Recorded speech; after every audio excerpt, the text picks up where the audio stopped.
Hello, I would like to briefly explain lead sheet symbols or chord symbols. So, lead sheet symbols or chord symbols. So, in classical music, we like to label chords with Roman numerals. And so classically trained musicians are very familiar with Roman numerals. But popular musicians, pop music musicians, or jazz musicians usually use chord symbols or lead sheet symbols. Uh, they have the advantage that we don't have to know much about the function of the chord. Um, so, because in Roman numerals we relate everything to a tonic, and we kind of have to interpret the function of the chord in order to get the Roman numeral right.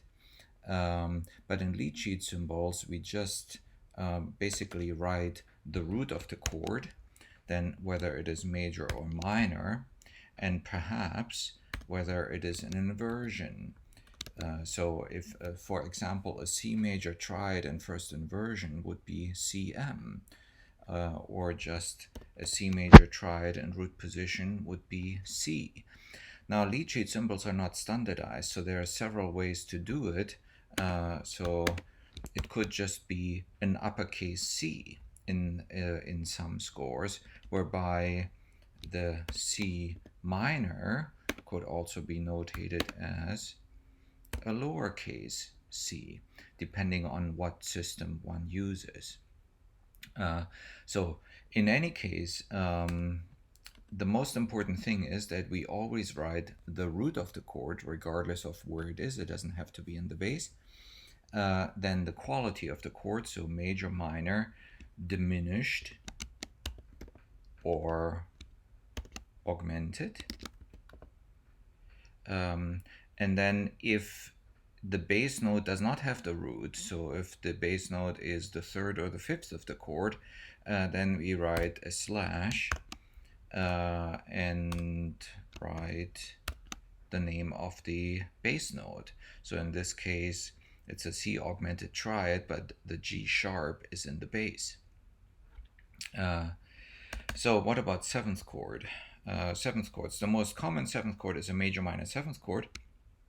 Now, there are some people who write it like this, major minor seventh chord, but most commonly this is actually simply C7, right? A major minor seventh chord. Now, if it's a minor seventh chord, that means C, E flat, G, B flat, then we write it as C, lowercase m, 7. And then if there's an inversion, then we write the pitch name that is in the bass. So in this case, this is a C minor seventh chord in first inversion. All right. So in terms of seventh chords, we have major minor seventh chord, we have major seventh, we have minor seventh chord, we also have major seventh chord, and then we do use the uppercase M. C major seventh chord would be C, E, G, B. So technically a major seventh chord.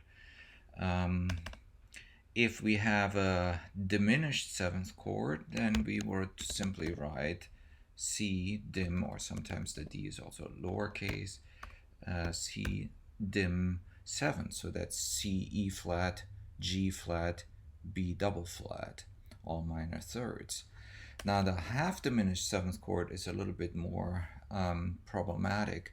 So we actually write this as a diminished seventh chord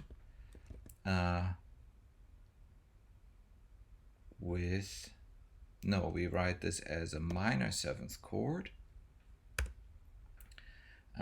with a flat 5. So a minor seventh chord would be C, E flat, G, B flat.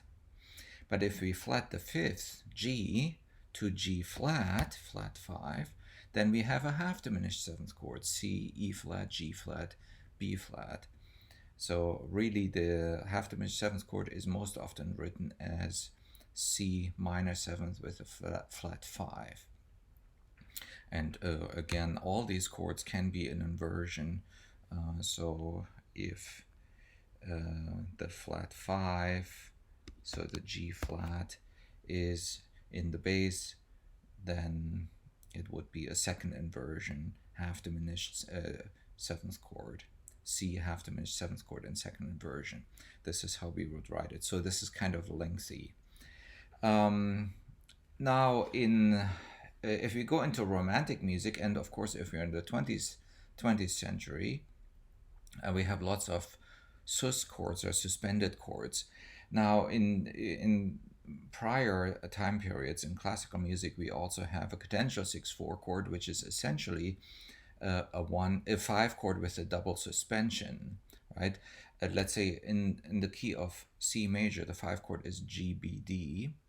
But if the B is suspended first from a C and later coming to a B, and then the D is basically shifted backwards and first approached with an E, then we have a G, C, E chord going to a G, B, D chord. So we could think of it as a sus chord. In any case, there is opened a Wikipedia page. There's actually a Wikipedia page on suspended chords if you want to read this up. So here you, for example, see a C major chord. It could also be minor. A C sus 4 chord. So instead of the third, it has a fourth, and so on. So also I wanted to show you there is a nice page on chord letters that also shows some other ways of writing lead sheet symbols. So we can use the plus for augmented or the little circle for diminished, like in these cases. Again, it is not standardized, so this is possible, but that's not the most common way of writing chords. Finally, I googled lead sheet symbols. The first two search results that came up is here, learnmusictheory.net. There is a handout. It's I guess this is specifically from this website, so it actually shows examples of chords and their chord symbols. Here, the C min or C lowercase m can also be written as C minus, diminished C dim, or C minus flat 5, or C little circle. Augmented could also be written as a C major triad with a sharp fifth, with a raised fifth, and so on. So anyway, so if you just Google, I googled lead sheet symbols, and this was the first one that came up. It's a really nice PDF file. There's also a page by openmusictheory.com that also has a page of examples, except it doesn't show the actual chords in notation. It would be really nice to see them in notation, but different kinds of chord symbols. Now, if we are studying classical music, the question is, why are lead sheet symbols useful? Well, very often we don't know the function of a chord yet if we do a harmonic analysis, and it might be good first to label, in such cases, if we don't know, it might be good to first label the chords as lead sheet symbols and then look for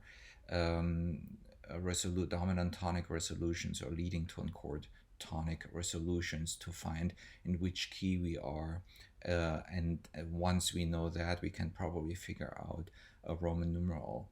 But once we get into especially late romantic music, it is always very wise to label chords in lead sheet symbols first before translating them into Roman numerals.